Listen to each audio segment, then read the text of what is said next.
नमस्कार दोस्तों। भारतीय जनता पार्टी के राष्ट्रीय प्रवक्ता और तमाम सारे प्रवक्ता देश की सीमाओं पर बात कर रहे हैं, एलएसी की बात कर रहे हैं, चाइना के बारे में भारत सरकार की सेना की स्ट्रेटजी पे बात कर रहे हैं और इसको लेकर के जिस तरीके से वो बात करते हैं उसके बाद में लगता है कि क्या भारतीय जनता पार्टी के प्रवक्ता यह बताने के लिए अधिकृत कर दिए गए हैं कि देश की सीमा पर क्या होगा, देश की सीमा को कैसे कंट्रोल किया जाएगा और क्या होगा। वो राहुल गांधी पर हमला बोलते हैं, जो राहुल गांधी आजकल सदन में भी नहीं आ रहे हैं, किंतु सेना के बारे में वो बोलते हैं जो स्ट्रेटजी के तौर पे, चाहे डोकलाम हो, चाहे तवांग हो, चाहे गालवान हो, सब जगह मोदी सरकार के समय में नीतियों में बदलाव आया है। तो हुजूर, किन नीतियों में बदलाव आया है, यही तो पूछा जा रहा है। भारतीय जनता पार्टी की नरेंद्र मोदी की सरकार सदन में फिर सीमा और सीमा से जुड़े हुए मुद्दों पर चर्चा करने को, सुरक्षा को लेकर क्यों नहीं तैयार हुई? यदि सार्वजनिक तौर पे उनके प्रवक्ता सरकार की सीमा को लेकर के, सेना को लेकर के नीतियों पर चर्चा करते हैं, प्रेस कॉन्फ्रेंस करते हैं, तो उस स्थिति में आखिर भारत सरकार क्यों नहीं चर्चा करती? वो क्यों डर रही और नहीं है तो आपको बताना चाहिए। इसको लेकर के जब पी चिदम्बरम, जो कांग्रेस पार्टी के नेता हैं, पूर्व केंद्रीय मंत्री हैं, सीनियर मंत्री हैं, तमाम विभागों के और तमाम चीजों के मंत्री रहे, वो जब इस पर सवाल करते हैं, 5 सवाल करते हैं। Now, what is this infrastructure on the other side? I don't want you to tell me what is the infrastructure on our side. That may be a defense secret. But what is the infrastructure that they are building on the other side? That your satellites will be capturing pictures. We know that they have built roads, bridges, settlements, helipads, communications. Now, please tell us, what is the massive infrastructure that China is building? And I don't want you to tell us what is the equally matching infrastructure that you're building on our side. I don't want you to tell us. And finally, I saw a video clip and I was quite happy of the Honorable Prime Minister meeting the President of China at Bali. And they were shaking hands. An ecosystem whereby on security sensitive issues we rise to a different level. I have not asked for it. I have said what they don't have to tell us. I've even said that. Now the last question is, I was very happy to see the Honorable Prime Minister meet the President of China in Bali, and I saw a video. They're shaking hands. Our Prime Minister did the talking. In that short clip, I did not see President Xi say anything. I just want to know if, without getting into the details, was the border situation discussed? Just yes or no. Don't tell me what you discussed. Just tell me yes or no. Was the border discussion discussed? This is beyond. You are asking 500 crore for the border. You are asking 500 crore for the border, and I'm entitled to ask this question. I'm entitled to ask this question. उनके जवाब क्यों नहीं दे पाते? और उसके बाद जब राहुल गांधी के हमले तीखे होते हैं तो उनकी भारत जोड़ो यात्रा पर यह जो देश के स्वास्थ्य मंत्री हैं उन्हें चिट्ठी लिख करके कहते हैं, मैंने भारत जोड़ो यात्रा के इंचार्ज कन्वीनर राहुल जी को एक पत्र लिखा और एक गहलोत जी को पत्र लिखा, और मैंने कहा कि भाई मुझे ऐसा पत्र मिला है और इस पत्र में मुझे बताया गया है कि उस यात्रा में भाग लिए हुए कई लोगों को कोविड पॉजिटिव पाया गया है, तो उसके लिए प्रिकॉशन लिया जाए, कोविड प्रोटोकॉल का पालन किया जाए। लेकिन आज सुबह से मैं देख रहा हूं जिस तरह से मुझे कोर्ट करके कोविड के संदर्भ में मुझे क्वेश्चंस कर रहे हैं, आपने ऐसी चिट्ठी नहीं लिखनी चाहिए, क्यों लिखा? मैं भारत सरकार का हेल्थ मिनिस्टर होने के नाते मेरा दायित्व है कि देश में कोविड ना फैले, देश के सभी नागरिक स्वस्थ रहे, लेकिन कोई खास फैमिली के प्रोटेक्शन में आके एक देश के हेल्थ मिनिस्टर अपना दायित्व अदा करता हो,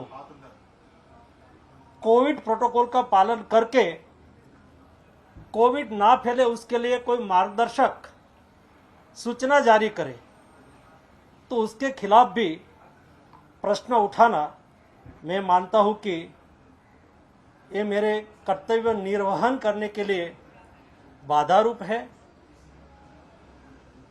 हम तो प्रधान सेवक की टीम के छोटे से मेंबर हैं कि आप या तो यात्रा को बंद कर दीजिए, स्थगित कर दीजिए, नहीं तो आप कोविड प्रोटोकॉल लागू वो कीजिए। तो हुजूर, भारत सरकार ने कोविड प्रोटोकॉल खुद ही खत्म किया है और उसके बाद में सारे चुनावों में सब जगह प्रधानमंत्री हो, सारे लोग हो, तमाम रैलियां, तमाम रोड शो, तमाम सारी चीजें करते रहे, कभी भी रोक नहीं रही। अभी भी भारतीय जनता पार्टी की राजस्थान में, कर्नाटक में और तमाम जगह पे तमाम जो है रैलियां चल रही हैं, तमाम सारे यात्राएं चल रही हैं। उन पे क्यों नहीं प्रोटोकॉल लागू होता है? राहुल गांधी पर ही क्यों लागू होता है? क्योंकि राजस्थान के एक सांसद पीपी चौधरी ने चिट्ठी लिखी या लिखवाई गई और उस पर इन्होंने यह जारी कर दिया। तो हुजूर, पहले तो ये बता दीजिए कि आपने क्या कोई कोविड प्रोटोकॉल भारत में इस वक्त नोटिफाई किया है? तो जवाब आएगा नहीं किया है, क्योंकि जो नोटिफिकेशन पुराना था, जो 2020 में किया गया था, 21 में एक्सटेंड किया गया था, वो तो खत्म हो चुका है। तो जब आज की डेट में कोई कोविड प्रोटोकॉल लागू ही नहीं है, तो राहुल गांधी कौन सा प्रोटोकॉल लागू करें? यही बात कांग्रेस पार्टी के नेताओं ने कही। माननीय स्वास्थ्य मंत्री ने, जैसा कि जयराम रमेश जी ने बताया, कि एक भाजपा सांसद राजस्थान से हैं बीपी चौधरी, उनके पत्र का हवाला देते हुए राहुल गांधी जी को यह पत्र प्रेषित किया। हम ये जानना चाहते हैं, क्या इसी तरह का पत्र भारतीय जनता पार्टी के राजस्थान के अध्यक्ष सतीश पूनिया को भी भेजा है, जो जन आक्रोश यात्रा निकाल रहे हैं? मानता हूं उस जन आक्रोश यात्रा में भीड़ नहीं आ रही, मानता हूं भारत जोड़ो यात्रा में भीड़ बहुत आ रही है। क्या इस तरह का पत्र कर्नाटक की भाजपा को भी भेजा गया है, जो एक और यात्रा निकाल रहे हैं, उसमें भी भीड़ नहीं आ रही है? मैं मानता हूं, स्वीकार करता हूं कि भारत जोड़ो यात्रा में उत्साह है और भीड़ ज्यादा आ रही है। आज अभी यहां से आप हवाई अड्डे जाइए, हवाई जहाज में बैठिए, न आपको मास्क लगाने को कहा जाएगा, न कोई सैनिटाइजर दिया जाएगा, खत्म। क्या भारत सरकार ने नियमों की कोई घोषणा की है, कोई प्रोटोकॉल की घोषणा की है? क्या संसद का सत्र स्थगित कर दिया गया, फिजिकल जो चल रहा है, कि वो भी ऑनलाइन होगा? तो भारत सरकार को सिर्फ राहुल गांधी दिख रहे हैं, भारत सरकार को सिर्फ कांग्रेस पार्टी दिख रही है, भारत सरकार को सिर्फ भारत जोड़ो यात्रा दिख रही है, और कोई यात्रा नहीं दिख रही, और कोई भीड़ जहां हो रही है वो नहीं दिख रहा। हम नियमों का पालन करेंगे, बशर्ते आप नियमों की घोषणा करें, और वो नियम सबके लिए लागू होने चाहिए, सिर्फ राहुल गांधी के लिए नहीं, सिर्फ कांग्रेस पार्टी के लिए नहीं, सिर्फ भारत जोड़ो यात्रा के लिए नहीं। यही बात कांग्रेस पार्टी के नेताओं ने कही कि जब प्रोटोकॉल लागू करेंगे हम उसका पालन कर लेंगे, लेकिन यह भी तो बता दीजिए कि आपने कब किया है और क्या है, आपके नेताओं पे लागू हो रहा है कि नहीं लागू हो रहा है। तो सबसे बड़ी समस्या, और जब आप कोविड प्रोटोकॉल की बात कर रहे होते हैं, जो तमाम सारे नेता ये कह रहे होते हैं, खुद जो पुराना कोविड प्रोटोकॉल है उसके किसी भी नियम को पालन नहीं कर रहे होते हैं, चाहे अनुराग ठाकुर हो, चाहे खुद मांडविया हो या कोई हो। उन्होंने गुजरात में तमाम रैलियां और तमाम सारी सभाएं की, उन्होंने हिमाचल में करी और कहीं नहीं हुआ।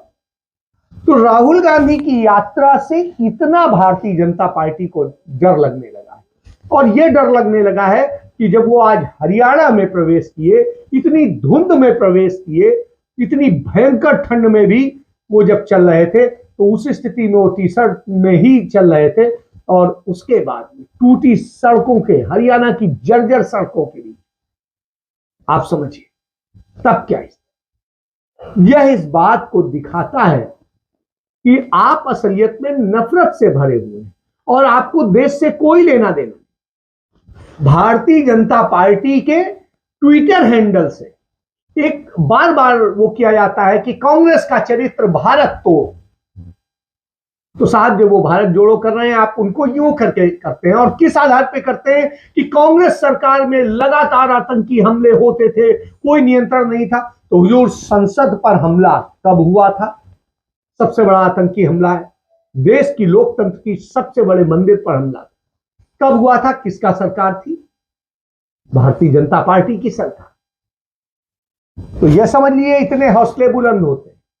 आपकी ही सरकार में सबसे बड़ा पुलवामा अटैक हुआ, और आप कांग्रेस पार्टी को कहते हैं कि 2002 में दिल्ली में इजरायली, तो 2012 में इजरायली राजनयिक की कार पर विस्फोट हुआ था।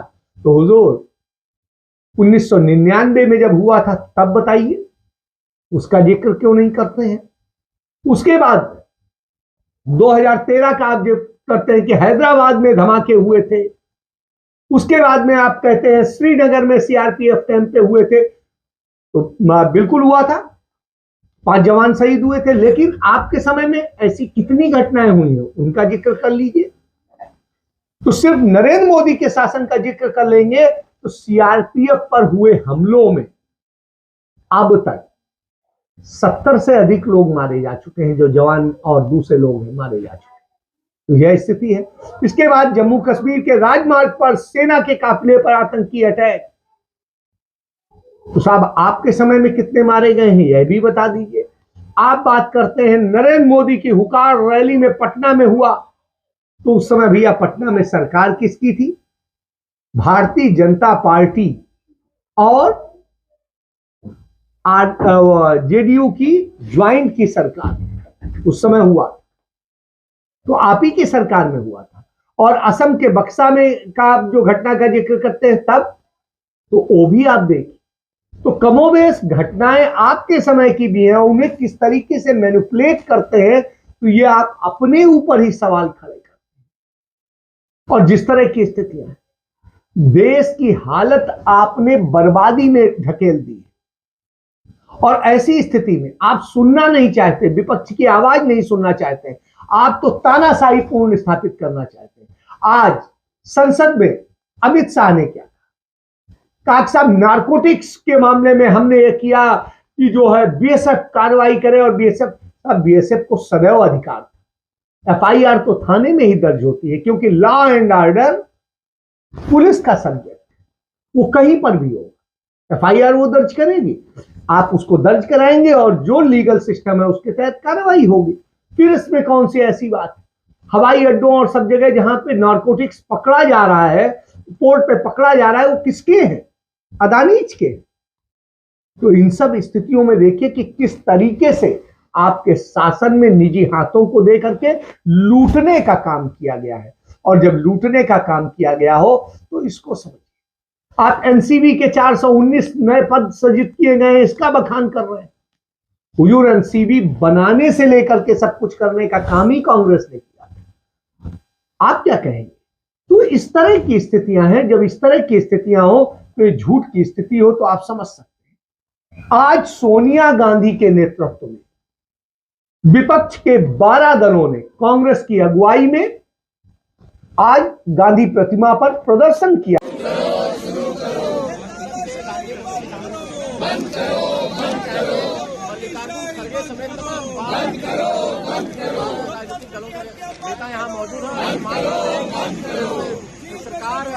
और इस बात के लिए प्रदर्शन किया कि साहब लगातार भारत की सीमाओं पर चीन अतिक्रमण कर रहा है, पक्के स्ट्रक्चर खड़ा कर रहा है, रोड बना रहा है, सब कुछ कर रहा है, और इसके बाद स्थिति यह है कि भारत सरकार इस पर चर्चा नहीं करना चाहती है।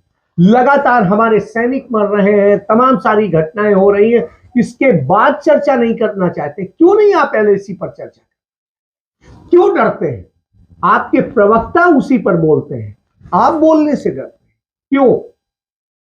आप क्या छिपाना चाहते हैं? यह बात निश्चित रूप से इंपॉर्टेंट है।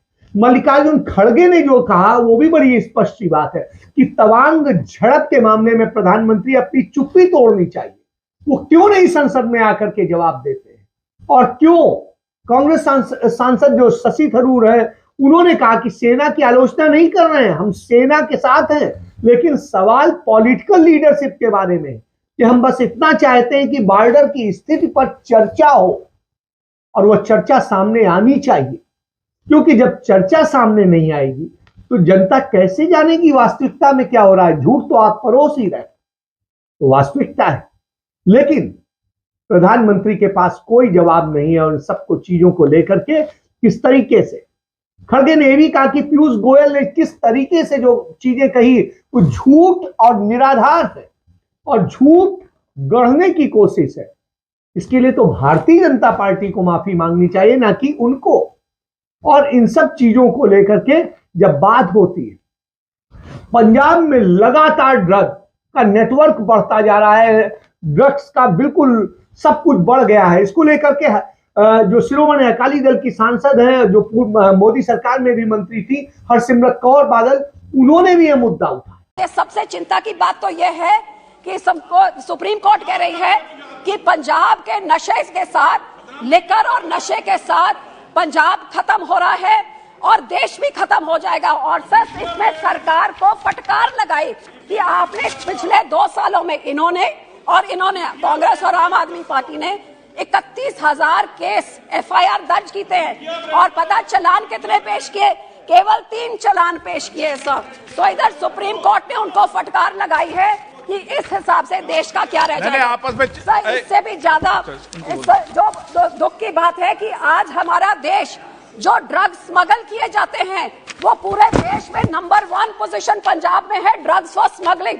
तो आप ये देखिए कि ये ड्रग्स पूरे देश में जो सबसे ज्यादा राज्य जो फैला रहा है ये एनडीपीएस के उनके अपने ये डेटा है। सो सर इसके बारे में मैं यही कहना चाहूंगी कि इधर तो छोड़िए, आज हमारे देश की सुरक्षा भी खतरे में है। आप सोचे कि आर्मी ने हाईकोर्ट को बोला है कि जो इलीगल नाजायज माइनिंग हो रही है उस माइनिंग के कारण देश की सुरक्षा के भी ऊपर भी खतरा है। सो सर इधर इसके साथ देश की सुरक्षा से भी खतरा है। आज हमारे लोगों को मारा पीटा जा रहा है सब, और इतना सारा नशा। सर इन लोग के टाइम में तो सर नाजायज लिकर के बारे में क्या कहे, इनका अपना मंत्री सिक्कीसा, इनका एमपी ढुल्लो उस हाउस में मेंबर थे। इनके मुख्यमंत्री अमरिंदर सिंह को चिट्ठी लिखी कि आपकी पुलिस और लीडर की नेक्सस इतना सीबीआई को दीजिए। बताइए सीबीआई को क्यों नहीं दिया? मैं तो मंत्री जी को कहूंगी सीबीआई को दे दिए। लेकिन सर इन सबसे मैं यही कहना चाहती हूँ कि ये गुरुओं पीरों की जो धरती है आज ऐसे नशों के काबू में आ गई है कि प्रेग्नेंट लेडीज हो, एक घर के 2 नौजवान बच्चे हो, न्यूली मैरिड लेडीज हो, घर घर तक कोने कोने तक नशा इन्होंने पकड़ाया भिजाया और अपने मुख्यमंत्री को फेल करार देके उन्होंने बदला। तो इस सरकार ने सर जब मेरी कॉन्स्टिट्यूंसी में लोग जाके औरतें जाके बताती है नशा बेच रहा है तो पुलिस उन्हीं को मारने लग जाती है। सो सर नशों के साथ, ड्रग्स के साथ, लिकर के साथ आज पंजाब का ये हाल हो गया है सर कि कोई अपने आप को सुरक्षित महसूस नहीं कर रहा है। उन्होंने इसको लेकर के कहा कि किस तरीके से पिछले 6 महीने के दौरान पंजाब, उड़ता पंजाब नहीं आसमानी पंजाब हो गया, इतना ज्यादा यहां ड्रग की स्थिति हो गई है। तो क्यों नहीं नरेंद्र मोदी इसको लेकर के करते हैं? क्यों नहीं सख्त कार्रवाई होती? क्यों नहीं एनसीबी ने वहां पर कड़ी कार्रवाई की? तो साहब उसको लेकर के तो उनकी जब वो बयान देती हैं तो वो तो हंसते हुए नजर आते। तो आप इससे समझ सकते हैं कि किस तरीके की स्थिति है। वहीं राहुल गांधी लगातार चल रहे हैं, लगातार यात्रा कर रहे हैं और भारतीय जनता पार्टी के जो केंद्रीय स्वास्थ्य मंत्री हैं मनसुख मांडविया, वो किस तरीके से कांग्रेस नेताओं को चिट्ठी भेजते हैं कि आप साहब यात्रा वो कर दिए कर, तो पहले आप अपनी यात्राएं सारी बंद करा दीजिए, आप कोविड प्रोटोकॉल लागू कर दीजिए, ना वो पालन करें आप कार्रवाई करिए। लेकिन ये क्या मतलब है, आप डरवाने की कोशिश कर रहे हैं, आप जनता को भी डराने की कोशिश कर रहे हैं। क्यों? क्योंकि आप वास्तव में खुद डरे हुए लोग, और डरे हुए लोग इसी तरीके से करते। तो जब यह स्थिति हो तो चिंता इनको। राहुल गांधी की यात्रा आज हरियाणा में प्रवेश कर गई, हरियाणा की जर्जर सड़कों से होते हुए आती है, और जब हरियाणा में आती है तो सैनिकों का, पूर्व सैनिकों का एक प्रतिनिधि मंडल उनसे मिलता है और उन्हें पूरी बातें समझाता है कि किस तरह की स्थितियां हैं, और वो वहां के एलएसी के हालात भी उन्हें बताता है, अपने दुख दर्द भी बताता है, और किस तरीके से भारतीय जनता पार्टी ने धोखा किया है, झूठ बोल के किया है, इसको लेकर के चर्चा। तो इन सारी बातों को लेकर के, और जब ये हो तो निश्चित रूप से चिंता का विषय बनता है, और इन सारी बातों पर राहुल गांधी चर्चा भी करते हैं और बात भी करते हैं। वो उनके साथ इस बात को लेकर के बिल्कुल सजग अंदाज में बात करते हैं कि किस तरीके से देश को आपने बर्बादी में ढकेला है, और जब देश बर्बादी में ढकेला जा रहा हो तो आप समझिए हरियाणा में उन्हें अपार समर्थन मिला। पहले ही दिन उनकी रैली में 1.5 लाख से अधिक लोग मौजूद थे, उनके साथ पीछे पीछे चल दिए पैदल पैदल, और आप समझिए इतना बड़ा जन सैलाब जब उमड़ा तो भारतीय जनता पार्टी की डर व्याप्त हो गया है, और उस डर के साथ, और यह स्थिति तब थी जब आज भयंकर कोहरा, भयंकर ठंड सब कुछ था, सारे लोग जैकेट और स्वेटर और सब कुछ समेटे थे, लेकिन राहुल गांधी आज भी अपनी उसी टी शर्ट से को पहन के चल रहे हैं, उसी जींस में चल रहे हैं जो वो कन्याकुमारी से चले थे आज से 105 दिन पहले। तो आप इस बात को समझिए, और इस बात को जितना जल्दी समझे उतना आपके लिए वो होगा, मुफीद होगा, क्योंकि देश की बर्बादी का, सब चीज का ठेका तो शायद इस सरकार ने उठा रखा है। तो इस जन सैलाब को, इन सारी चीजों को देखिए और समझिए, और इसके बाद में बात करें। तो जब भारतीय जनता पार्टी, उनकी सरकार इस तरीके से कर रही है, मीडिया एक पक्षी चल रहा हो, सिर्फ भारतीय जनता पार्टी सत्ता के साथ खड़ा हो, विज्ञापन दाताओं के साथ खड़ा हो, तो आप समझिए ईमानदार राजनीति कैसे हो सकती है, देश की राजनीति कैसे, वह भी तो एक लोकतंत्र का स्तंभ है। इसके बाद जब सोशल मीडिया और दूसरे प्लेटफॉर्म से इसे प्रसारित किया जाता है तो उसे रोकने के तमाम प्रयास होते हैं, क्योंकि सच नहीं जनता को दिखाना चाहिए। आप समझिए चीन हमारे यहां घुसा चला रहा है, हमारे यहां चीन ने अपनी बाजार पर कब्जा कर लिया है, और हमारे देश के मंत्रियों को, प्रधानमंत्री को चिंता देश की नहीं है, चंद पूंजीपति मित्रों की है, और इसकी है कि राहुल गांधी सीधे जनता से कैसे जुड़े, इसकी चिंता है। तो इसीलिए वो संसद में बहस नहीं कराना चाहते, लेकिन उनके प्रवक्ता सरेआम मीडिया में बयान दे रहे हैं, ट्वीट कर रहे हैं, इनके ऑफिशियल ट्विटर हैंडल से किया जा रहा है, और नफरत फैलाई जा रही है, सच को गुमराह करने की कोशिश की जा रही है। तो यह है नया भारत है, मोदी का न्यू इंडिया है। इस न्यू इंडिया को समझिए, यदि अभी नहीं समझे तो आपके बच्चों का भविष्य बर्बाद होगा। इसके साथ मैं अपनी चर्चा समाप्त करता हूं। जय हिंद।